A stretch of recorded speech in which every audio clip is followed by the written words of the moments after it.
Let us pray. Heavenly Father, we are thankful for your divine love for us. Your first love of us. We cannot truly love, unless we have the love of you in us. And we're so glad that you loved us first. We pray, Father, that as we come at this hour and gather around your word, that these, your people, your flock, this congregation, we hear what you want them to hear in spite of what I may do or say. In the most precious name of Jesus, we pray. Amen. Amen. We want to call your attention to passages of scripture. It's taken from the book of Job. The book of Job, the 9th chapter, the 17th verse, and as well as Job, the 13th chapter, and the 15th verse. It's taken from the New King James Version of our Bible, and read as thus for verse 17 of chapter 9. For he crushes me with a tempest. For he crushes me with a tempest and multiplies my wounds without cause. And verse 50 of chapter 13, it reads, and though he slay me, yet will I trust him. Even so, I will defend my ways before him, all of my ways before him. What we want to share with you for a few moments, words around this thought. Hurricane faith. Say that with me. Hurricane faith. A few weeks ago, we experienced, particularly in the southeast Texas region of our country, Hurricane Harvey. And the devastation and the heartbreak, the destruction there. And even as we speak now, Hurricane Irma made landfall about an hour or 2 hours ago, and the people there, our people, our brothers and sisters, are going through a storm, a huge landfall, a Category 4 hurricane. A huge storm. So within a 2-week period, 2.5-week period, we have seen the ravages, the power, and all of the circumstances that surround a hurricane or hurricanes.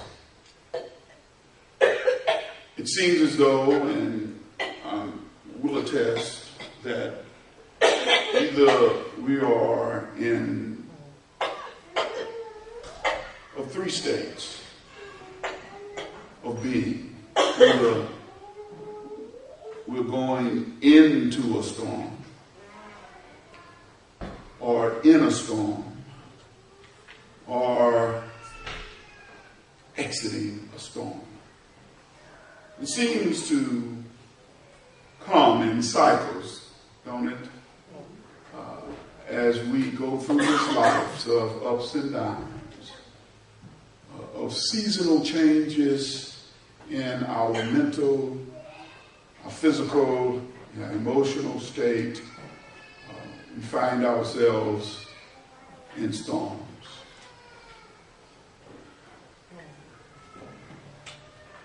But as Harvey and Irma go, they are really big storms.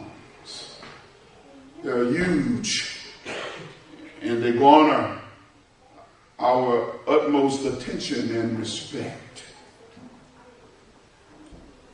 And I submit to you that on that scale of which we pay closer attention to category 3 or 4, even 5 storms, it is no less significant than the storms that we face every day.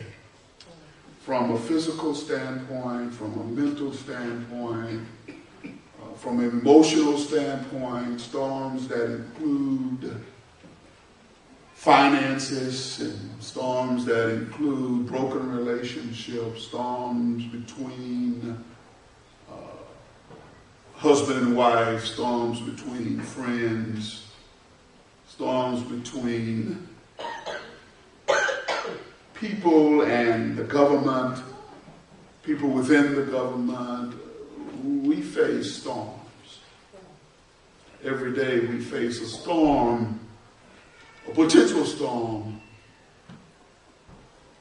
in our lives on whether or not we are going to have that faith in the one that will calm the storm. And if he does not calm the storm, the one that will go through us with the storm, whether or not our faith will match the degree of the storm, whether or not that faith of which we need to have will see us through. We can say we have faith. And I'm sure that all of us in this place will have a certain amount of faith. But in the 12th chapter of 1 Corinthians, we talked about it on a few occasions in Silver Feathers, about a gift of faith. A special type of faith. A faith that is going to be a part of our lives when things like a hurricane happen. Certainly as we finished the series with Jesus walking on the water and Peter walking on the water, and I'm sure now we are all miracle workers. We are now all walk on water. But certainly when there is a boisterous wind, when there is hurricanes in our lives, then we need a faith that Jesus, when Peter looked around and saw such a hurricane and began to sing, Jesus said in that 31st verse of chapter 14 of the Gospel according to Matthew, he said, "O ye of what little faith," which implies that if he were to continue walking toward him, then he would need a faith the size of a hurricane. Not on the issue, but a greater faith on the person who would see him through. He needed hurricane faith. He needed a faith that would see him through, that would keep him walking on water.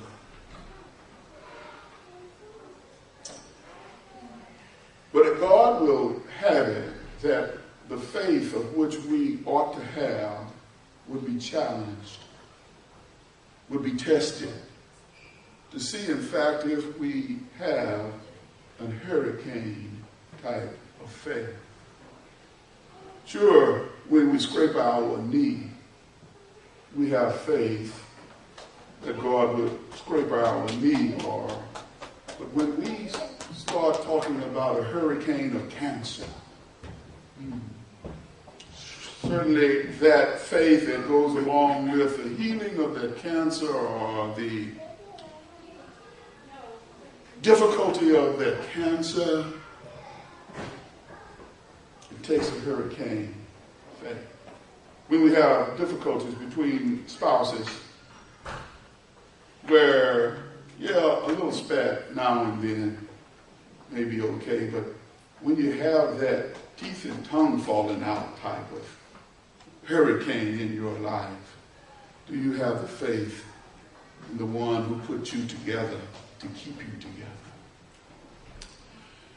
When we have jobs that pays well, and certainly we depend upon those good paying jobs, and certainly there is difficulty on that job location, and you can go through some of the little spats and some of the little misunderstandings, but when they hand you that pink slip, or when you don't even want to go to work because of the day in, day out of grind of the person that's there causing you pain, that's a hurricane. And do we have the faith to go through that? Should God allow you to go through that or cause you to go through that? Do we have hurricane faith? And certainly the natural disasters that we go through and that we have witnessed with Hurricane Harvey and now with Hurricane Irma, we look at that and we wonder whether or not that God that we should have this hurricane faith in, is he still on the throne? Where is God when we are going into a storm, in the storm, either going, where is this God? And this gives feeding ground on what atheists may say. If there is a God, and if he is so loving, and if he is so powerful, then why are all of these difficulties, these tragedies, these deaths even happening? Certainly that is an argument, and certainly we want to be prepared to give a defense on how our God operates. And it's an ongoing debate in our Bible classes. Does God cause or does God allow? And certainly at any given period of time we can say God allow. Or does God give such devastating? But whatever it is, we may not be able to understand it fully, but we know that our Bible says that God is the giver of every good gift and every perfect gift. Whatever God gives is going to be good. And that Romans 8 and 28 says that all things work together for the good of those who love him and are called to his purpose. Some things we may not understand or explain why such a storm is raging in our lives, but we know who controls the storm. We know who is in the storm. We know who is God. We don't necessarily have to look at what's going to fix the storm or what's going to cause the storm to cease, if it ceases. But what we do know is who is the master of the storm. And no matter where we are in our walk with him, there are going to be storms in our life of hurricane size that we cannot focus on what's going on with that storm, but we need to focus on Christ Jesus. And out of those storms that come into our lives, whether they be a scrape of the knee or whether they be a heart attack, we should emerge from that storm with a trust in God, with a greater trust in God, with a trust that builds us up to a faith, a hurricane type of faith. Certainly, Job provides for us an example on how we have a relationship with a God who either causes a storm or allows a storm in our lives. Job, in the Cliff Note version, of course, was a blameless person. He was upright. He was righteous, like Noah was when his day. Okay? And a storm of hurricane size started happening to Job. Why do good people suffer? That's God's business. But I can tell you it's part of the refining process. It's part of how we get to trusting him. Because I would submit to you that we cannot trust God unless we go through things with God.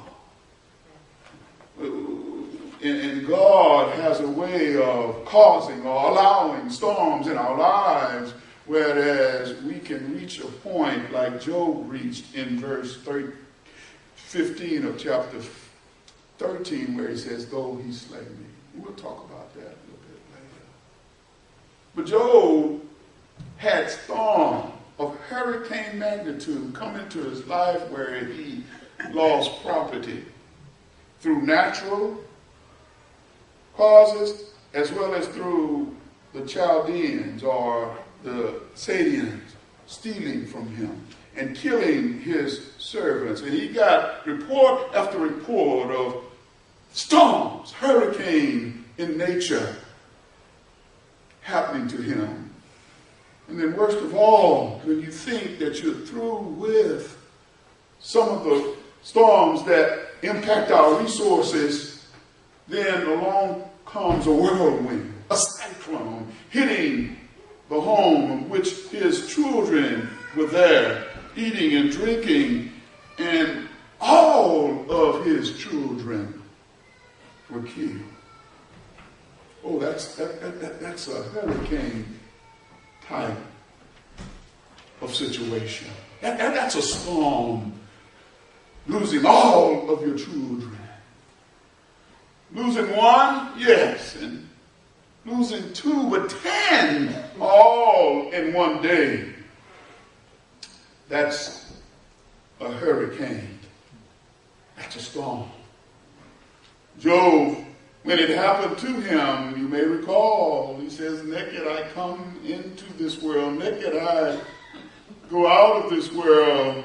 Blessed be the name of God. His wife told him that he should curse God, because if a God who loves you, if a God who's all powerful, he would have prevented this. You ought to curse God and die. He told her to just be quiet. You talk as one of the foolish ones.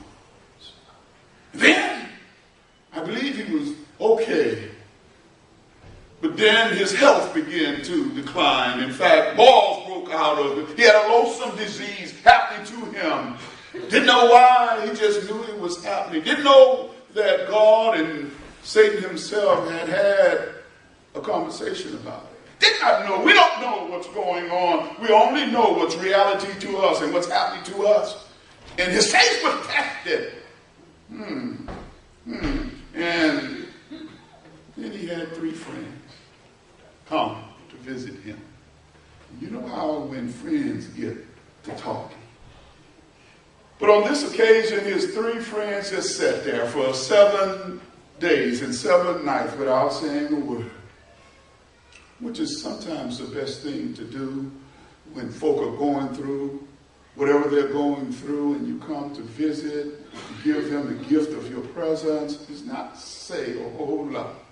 But they sat with Job for 7 days and 7 nights without saying a single word, reflecting upon their lives and upon Job's lives, and Job doing the same. And then Eliphaz talked, and then Bildad talked, and it came to a conclusion, or the thought was that Job, all of this was happening because perhaps you have done something wrong. Perhaps God was punishing you. And this, that, and the other. Job knew that he was a man that had a good relationship with God. Righteousness? Maybe not in terms of him being sinless, but certainly doing the things that he ought to do. He did this. Yet, this was upon him. He did not know why. He wanted to go to God. He wanted to present his case, but there would be no arbitrator between, because God is all-powerful. He can do what he wants to do. Why he's doing it, Job then comes and says in this 17th verse, he crushes me with a tempest. Tempest, the Hebrew word for tempest is sephara, which actually means hurricane. In one way or another, Job was experiencing a hurricane. One problem after the other, one seeming more greater than the other. And he said that God crushes. He would crush me with a hurricane. A man that God said was blameless, but he was being crushed by a hurricane. That the weight of this world was on him. That everything that could happen wrong was going wrong for him. And God, for what it's worth, whether he allowed it or caused it, that he was being crushed by the hurricane. That something within himself emotionally being crushed because I've lost a loved one. I'm being crushed that I've lost stuff that was dear to me. I'm being crushed because I can't get things right. I'm being crushed because my friends have deserted me. I'm being crushed that I weep bitter tears of loneliness at night. I'm being crushed that my health is failing me. I'm being crushed by the sovereignty of God allowing this hurricane in my life. I'm being crushed. Have we been there? That you felt that you was just crushed? That God, for whatever reasons that maybe we cannot understand, we were just crushed.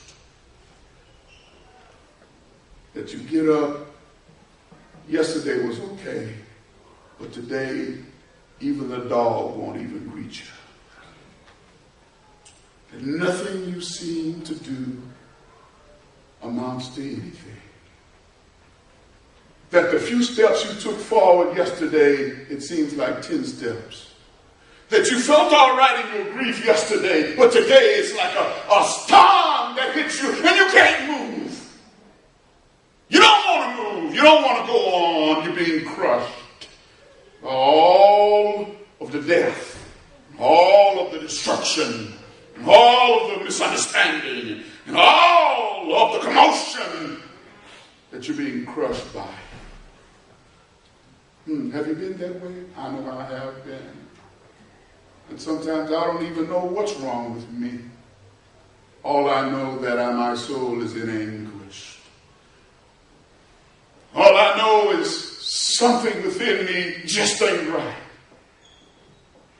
All I know is that I'm going through a hurricane.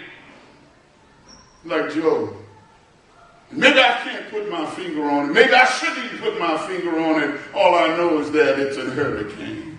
That I feel all along. That I feel that things are just worse after worse after worse.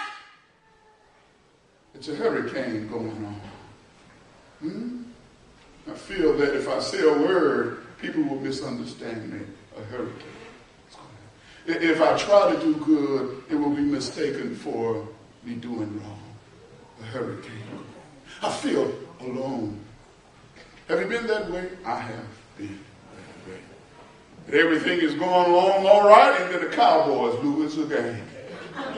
A storm is breaking out. Amen. Amen. Have you been there before? Yes, we all, I believe. If you have not been, through a storm of hurricane magnitude, just keep saying good morning. It will come. And when you go through that storm, and the winds are howling, and all you can do is just close your eyes and say, Lord, save me, like Peter did. Oh, you emerge from that storm with a faith that will help lead you, a trust that will lead you for the next storm, for the next hurricane to come into your life. So Job did that. And by the time his other friend spoke, he came to chapter 13, verse 15. Though he slay me, yet will I trust him. Let us think about that. Though he slay me, yet will I trust him. Though he caused or allowed this storm in my life, I will trust him. Job says, if he decides to even kill me, I will trust him in his decision. I'm working on that, church. I'm working on that type of trust. I'm working on that type of faith where if I thought the creator of this universe was to seek to kill me, I would trust him with that. I don't know who out there may be already at this point, but that's something that I am working on, to have a hurricane faith that God would kill me. I would trust him in his decision. Oh, that's trusting. Though he slay me, yet will I trust him. Though he will allow this stuff to happen to me, though he will allow death to come into my life, though he will have calamity to come into my life, though he will do the things that I don't want to happen in my life, I will trust him. Amen. I will trust him in his decision to cause or allow whatever it is in my life. I'm trusting that he is God and God alone, and that whatever he does is good and perfect. I'm trying to get that, church. I don't know about you. Though he slay me, yet will I trust. Though my heart is breaking, I will trust him. Though my steps get short, I will trust him. Though there is no food on the table, I will trust him. Though my relationship with my loved ones is failing, I will trust him. Though he slay me, yet will I trust him. Yes, we have family and friends there who were impacted by Hurricane Harvey. Yes, we have family and friends who are being impacted now as we speak. But we as a church here can say we trust in God to bring us and our loved ones through the storm. We pray to him, yes, to calm the storm. We pray to him, yes, that no property would be lost. We pray to him, yes, that no life would be lost. But should it happen, another way, we still trust him. We trust him because he is worthy to be trusted. Amen. We trust him because he has brought you and you and you and me to where we are right now. He's brought us through storms seen and unseen, through dangers seen and unseen, through circumstances that we never thought we would get out of. He brought us. And we serve as living witnesses that God is worthy to be trusted. He is trustworthy. We can trust him with our lives. That we can trust him with the lives of our children and our grandchildren. That we can trust him even in hurricane conditions. We have a hurricane faith. Amen. A faith in God who never did anything wrong. A faith in God who says, I will never leave you or forsake you. I will always be there. No matter how violent the wind, I'm right there with you. No matter how much the waves seem to right there with you. No matter how you feel, no matter what has happened to you, I'm right here with you. That's a faith. That's a hurricane faith that gives us the ability to stand in the midst of a storm, of a hurricane. That's hurricane faith. You don't get it overnight. You have to go through the scraping of the knee. You have to go through the breaking of the arm. You have to go through the losing of a loved one. You have to go through all that we ought to go through as humans, the full gamut of what it is to be human, to get to a hurricane faith that God is God. No matter what the season, no matter what the problem, no matter what the circumstances, my God lives, and he lives not just out there, but he lives in my soul. Do you have a hurricane faith? We've been walking on water. It takes some faith.